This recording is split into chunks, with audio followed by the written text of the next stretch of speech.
Fala galera, tudo bem com vocês? O Rob Moore, que é CEO da Sentinels, participou do último episódio do Plat Chat. E lá eles falaram sobre a saída do Zekken da organização e ida para o MIBR. E até um pouco sobre como foi essa montagem do MIBR. E claro, também falou sobre a entrada do Cortesia na Sentinels. E legendamos esses trechos aqui para conferirmos. Se você quer comprar gift card ou colocar Valorant Points para comprar aquela skin e ainda ganhar cashback em qualquer compra, o lugar certo é no Rei dos Coins. E o link vai estar aqui na descrição. Okay. I want to move on to talking about the Sentinels roster, though, Rob, because there's been some massive changes for Sen from this year to next year. Is it fair to say that you guys were not planning to have this level of change? Because it sounds like from the reporting from the outside that you guys were looking to try to keep hold of Zekken, especially if possible, heading into next year. So I would imagine that it's been a bit of a scramble for you in terms of, looking at the players that were coming to the end of their contract, like Zekken and John, and trying to figure out what to do heading into 2026.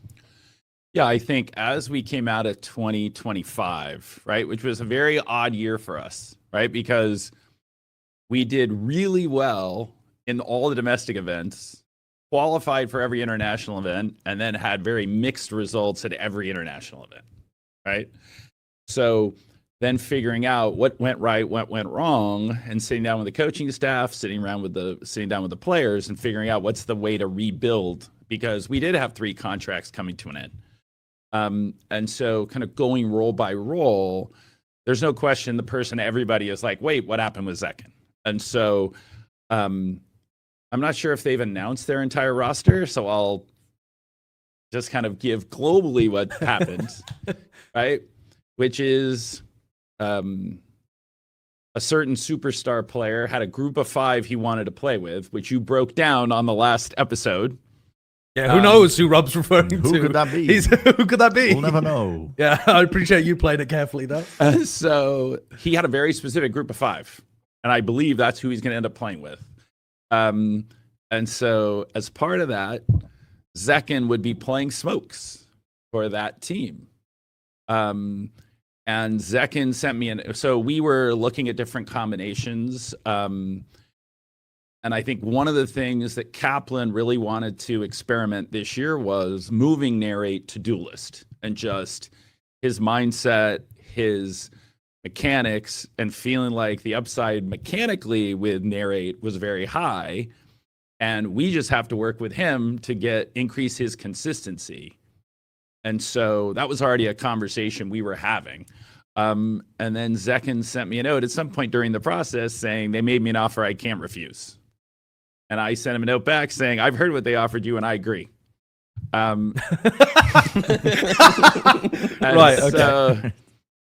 And so we love Zach. He's been part of our org for 3 years. He's got a great work ethic, and I think he's going to do great. But so for us, as we had been developing talent with Qbert, and so Redux, who was certainly one of the top players in Tier 2 the year before, and I think this year people were a little disappointed that he didn't pop off as much, but that's partly because he truly was the general manager for Qbert Academy. And he's incredibly smart about the game. He, in fact, I gave him a budget last year for Qbert, and he came back to me and asked for breakage for 2 players. One was Scuba, and the other, ironically, because this player didn't get any offers in Americas last year, or even the first round from EMEA, he also wanted breakage to try and sign Crashies. Oh, really? And then he came back to me about a week later and said, Fnatic's signing Crashies as a sub, which then obviously turned into Crashies becoming full-time. So the 2 players that Redux had come for a breakage on played each other at the World Championship. Yeah. So he's incredibly smart about the game, and he spent a lot of time last year adapting, changing roles. And so we're very confident in Redux's mechanical skill, and he's got an amazing attitude. And so he's definitely someone who we believed in and feel like he's going to be a huge part of this organization for a long time. And so we were at a moment where we were going to have to make a decision of if Zekken stays, then we had talked to a number of different orgs who had called and trialed Redux. And so there was also a dynamic that had taken place of between Narrate, Redux, and Zekken, we really only had room for 2 of them. And so making that decision to invest in the younger player was ultimately part of that decision for us as well. And the lights in my office went out because somehow we have a very fidgety. If I can throw something at the light. You share a floor with MIBR, don't you? I mean, maybe MIBR are cutting the lights. It's gonna be. They're just flicking the fuse box in their room. Yes, I am MIBR's landlord. So yeah. It's that way around, not the other way around, though. Oh yeah. It's you have control of their lights. It's not our the other way. space. Yes. Right. So, okay. Zekin and Cortesia will now turn the opposite direction when they walk in the building. And so last year, right, Zellsis really was the one who acted as the secondary caller. I think the one thing we can all agree is that John is more gifted mechanically than Zellsis is. And so as we were making that change, that it made sense for that role to go to John.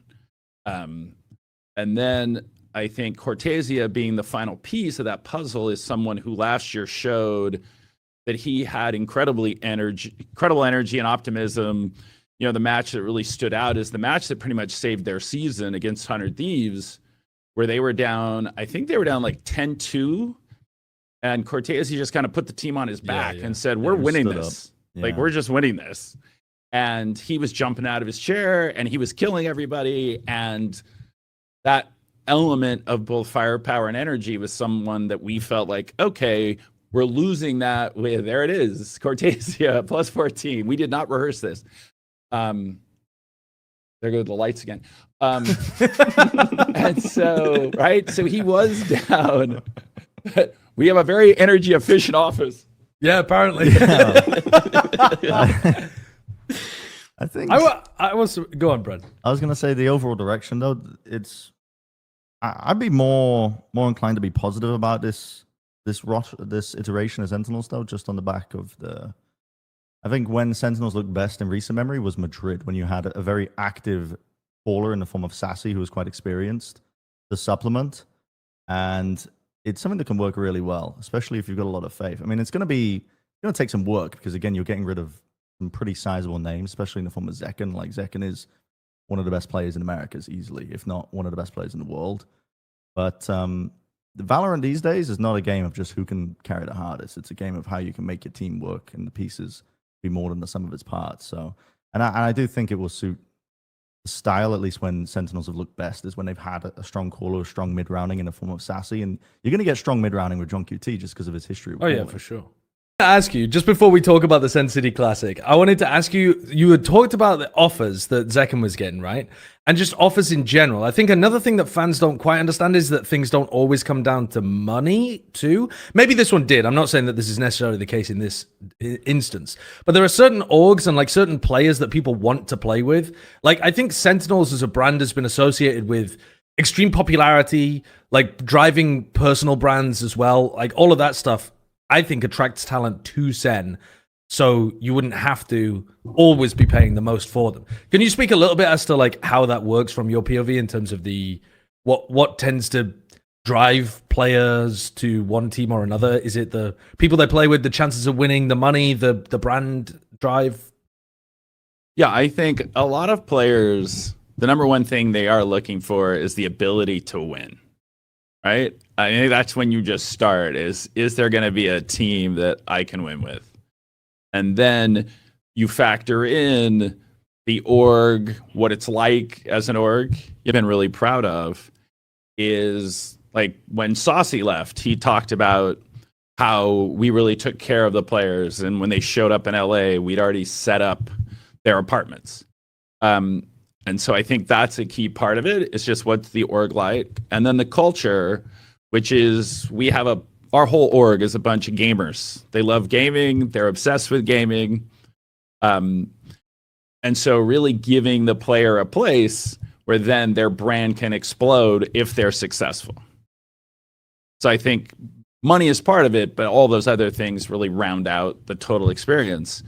So I think with Zekin, when an opportunity came to play with at this point, who he viewed as the best player in the world, that was something that was very appealing to him.